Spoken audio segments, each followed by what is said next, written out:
Para falar também que no último dia 29 de agosto, a Lei de Cotas completou 10 anos de sua sanção.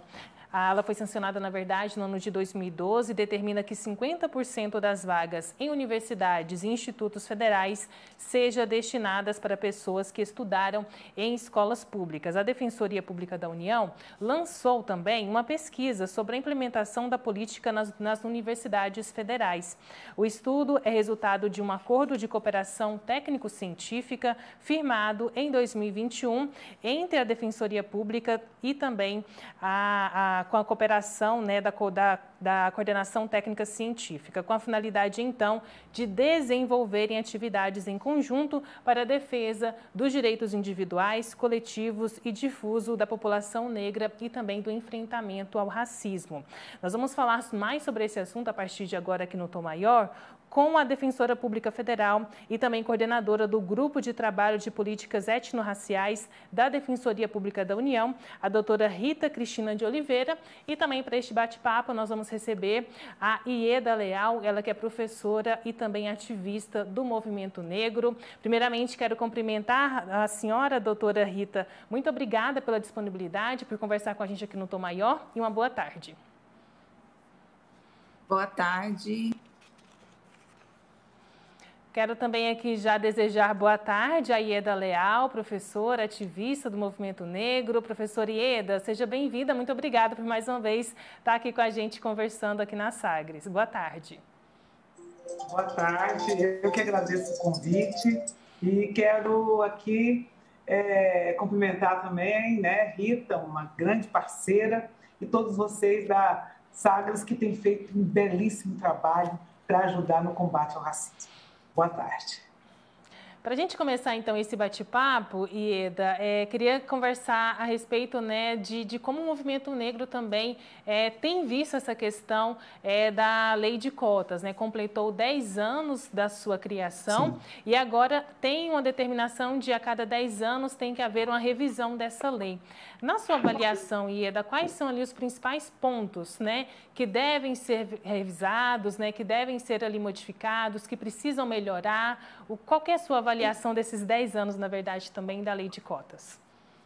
Isso, é uma avaliação para sabermos quais os melhores rumos continuar tomando para que o Brasil possa concretizar a lei de cotas. Nós não estamos discutindo o fim da lei de cotas, nós não estamos discutindo se não continua, pelo contrário, deve continuar o processo, o projeto, e nós precisamos fazer com que o governo brasileiro, as universidades, elas se organizem para atender melhor.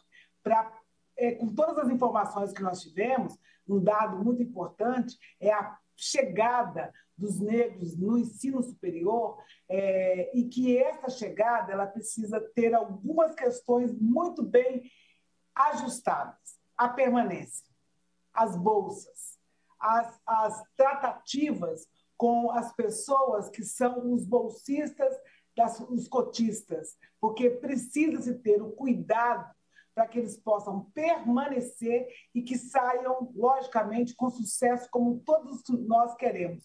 E é necessário também essa oxigenação para que a gente possa ter a possibilidade de visualizar a população negra também no ensino superior. E, às vezes, ou quase sempre, nós vamos também ter a possibilidade de ter as pessoas que estudaram nas nossas universidades, que foram cotistas, que elas poderão também ingressar no serviço público federal de educação como profissionais da educação neste campo. Então, nós precisamos continuar investigando mais, sabendo quais são as reais condições da comunidade negra para permanecer dentro da universidade. Nós precisamos fazer com que este número aumente mais, e a verificação de que se essa lei deu certo, já está configurado que é uma legislação que corrige uma distorção de mais de 400 anos de escravidão, aproximadamente. Então, nós precisamos, esses 522 anos, continuar afirmando: cotas não é esmola, as cotas precisam continuar é um programa muito importante e nós precisamos também garantir que essas pessoas saiam para ajudar, como profissionais, para ajudar o Brasil no seu grande desenvolvimento. Então, cotas é uma situação absolutamente importante para nós. Nós lutamos para aprovar. Foi aprovado de uma forma onde muitas pessoas quiseram dizer que era só um problema social. Não é um problema social.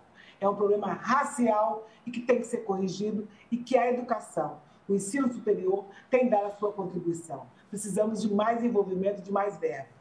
É uma situação em que a família brasileira, o povo brasileiro, a população brasileira, 56,2% da população, entra na universidade e se vê.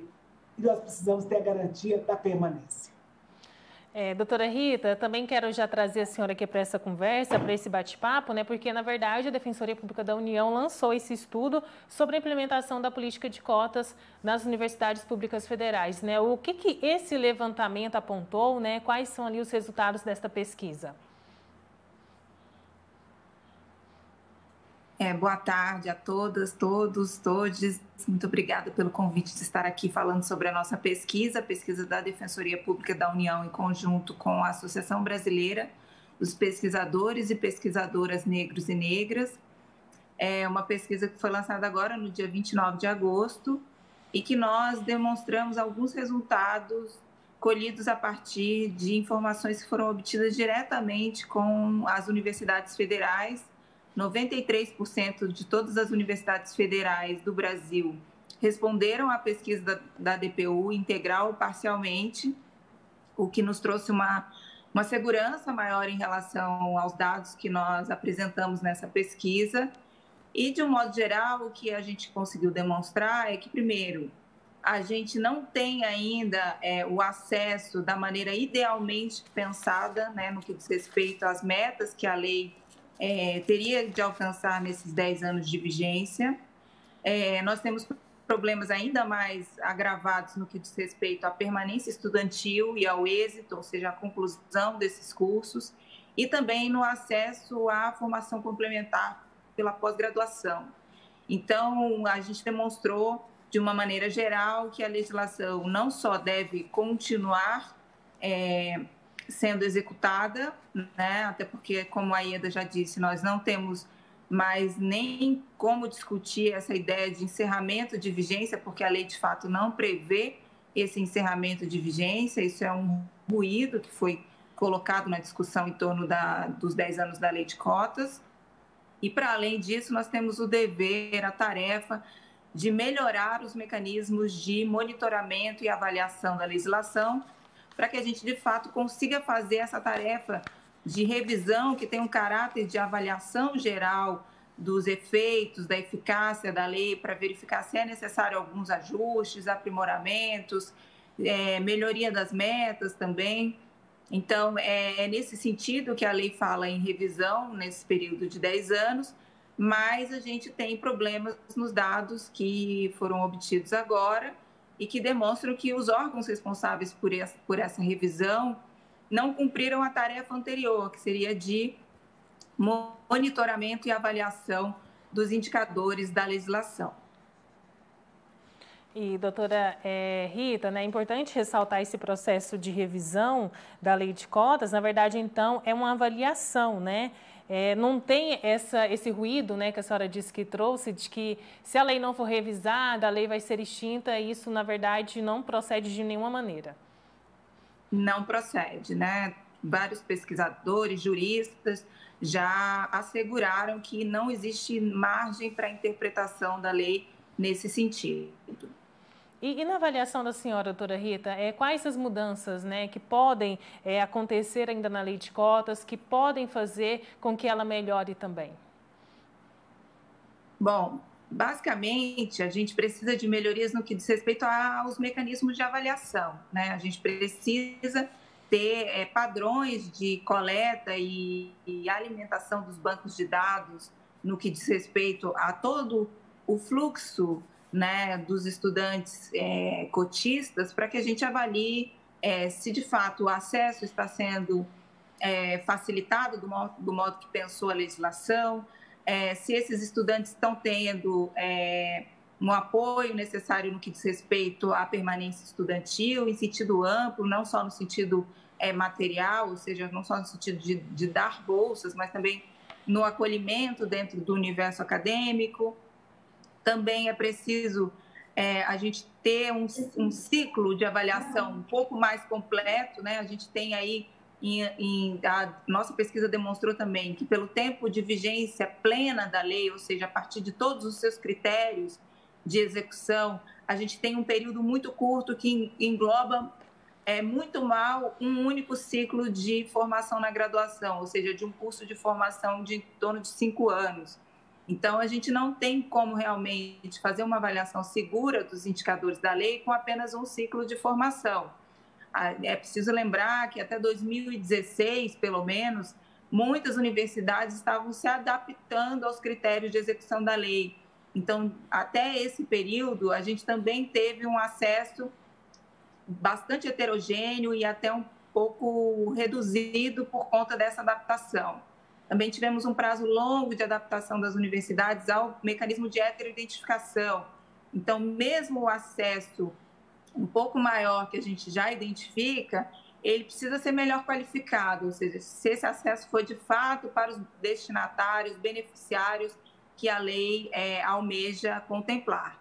Então, existem vários indicadores que precisam ser melhor avaliados e estudados, e para isso alguns aprimoramentos na lei são necessários, né? É preciso que a gente coloque alguns parâmetros de avaliação na própria lei, que a gente estabeleça alguma forma transparente e segura de alimentação de dados pelas universidades.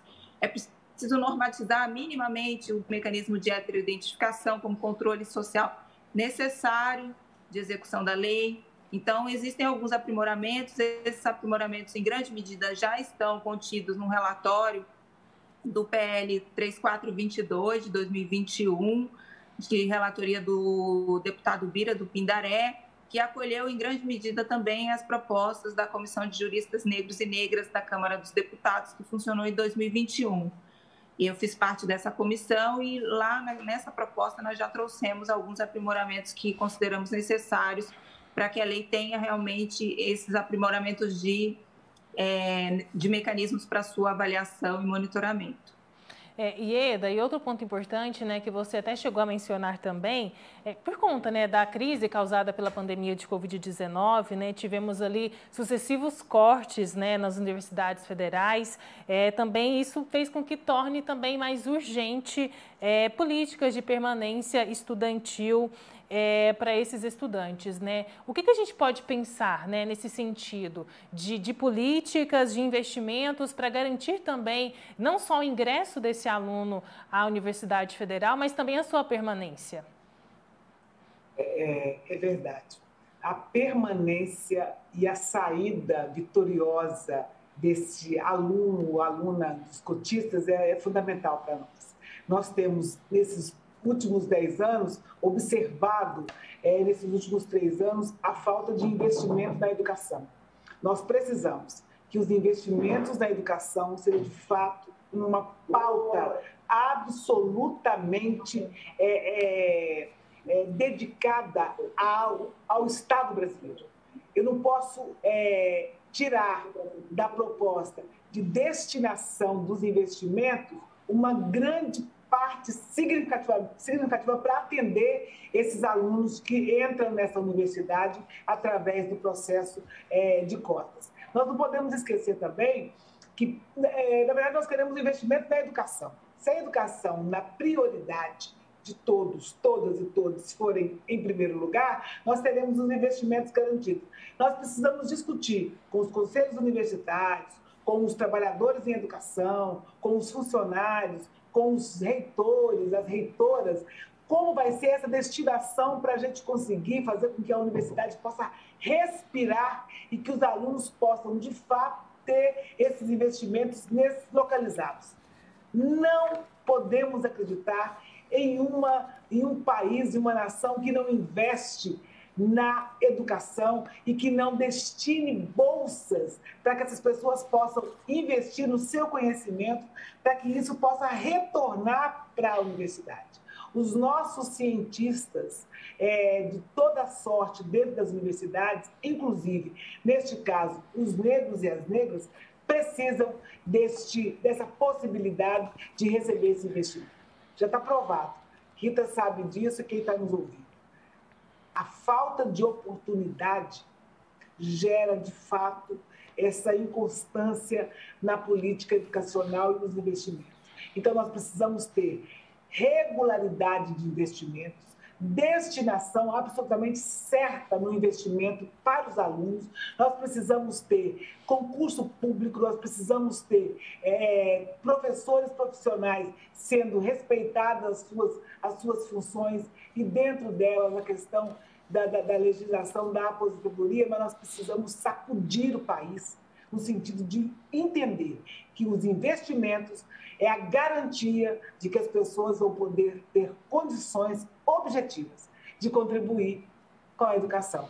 E acho que os cotistas, eles têm o projeto de cotas tem essa possibilidade e essa obrigação de a entrada e a permanência com muito sucesso. Eu acho que isso é muito importante. Nós precisamos fazer isso. Tem um dado na pesquisa, Rita, que eu acho super bacana, que eu li também, que é quando diz do número das universidades que já existem e trabalham cotas. Nós precisamos divulgar mais o nome, aonde estão essas universidades, o que está acontecendo, porque isso é uma publicidade muito positiva de quem já entende que cotas é um projeto de nação. Eu sempre digo isso. Quem é contra cotas é racista. Quem é contra esse projeto não sabe a história do Brasil, não desconhece os aproximados 400 anos de servidão, absolutamente de escravidão desse país. Então, o Brasil hoje, depois de 522 anos de existência, no seu bicentenário da independência, nos 138 anos da falsa abolição, o Brasil, o Estado brasileiro, reconhece que a população negra foi altamente prejudicada e que o projeto de cotas é um dos assuntos que nós queremos discutir nesses 522 anos, nesse bicentenário da independência, de reparação já. Reparar o dano moral, físico, intelectual que a escravidão causou no povo negro. É isso, gente. Infelizmente, nosso tempo aqui já acabou. Doutora Rita Cristina de Oliveira, defensora pública federal, ela que também é coordenadora do Grupo de Trabalho de Políticas Étnico-Raciais da Defensoria Pública. Muito obrigada pela colaboração, pela conversa com a gente aqui no Tom Maior e até uma próxima oportunidade, doutora Rita. Muito obrigada, agradeço a todos, convido a todos a conhecer a nossa pesquisa, está muito interessante. Agradeço também a conversa aqui, a contribuição da Ieda Leal, ativista do Movimento Negro, também professora. Professora Ieda, muito obrigada e até uma próxima também. Eu que agradeço, parabéns, DPU. A gente sabe da garra de vocês. Obrigada, Rita, obrigada também por vocês. Sagres, como sempre, nos ajudando a combater o racismo. Tá aí, a íntegra desta entrevista você confere daqui a pouco no nosso portal, no Sagres Online.